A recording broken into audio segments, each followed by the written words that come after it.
In today's video, I'm going to teach you how to check case status in Salesforce, a crucial skill for managing ongoing cases and ensuring efficient workflow. We'll take a step-by-step journey through each part of the process, so you feel confident navigating Salesforce's interface. Let's start by going to the Salesforce homepage. You can typically access this page from your dashboard when you log into Salesforce. Once there, you'll want to locate the app launcher, often symbolized by a grid or set of dots in the upper left-hand corner. Clicking on this will give you access to all the apps available within your Salesforce environment. It serves as the gateway to various functionalities, and today we'll focus on the Cases section. Once you have clicked the app launcher, the next step is to find and select Cases from the list of available apps. This will direct you to the Cases page, where all open cases are displayed.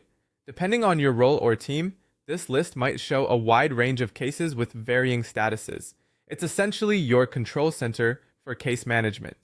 Upon reaching the Cases page, you will see a list of recent cases. From here, click on a specific case that you wish to review. Each entry in this list provides a snapshot of the case, including information like the case number and subject. Clicking on a case will open it, allowing you access to detailed information. Now that you've opened the case, you'll encounter different status options available for that particular case. One of the statuses you can select by clicking is Working. This indicates that the case is actively being addressed.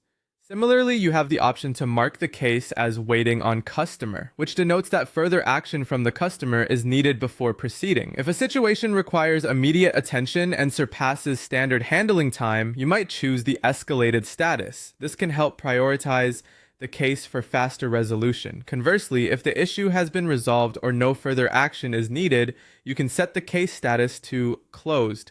This step is vital to signify the completion of a case and helps in maintaining accurate records.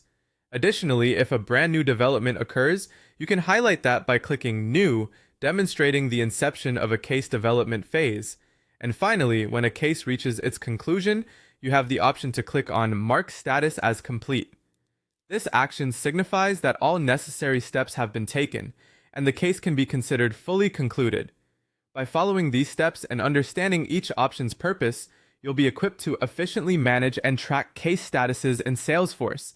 It's all about keeping your operations smooth and making sure every case moves through the correct stages. Thank you for watching, and I hope this guide helps enhance your efficiency in using Salesforce.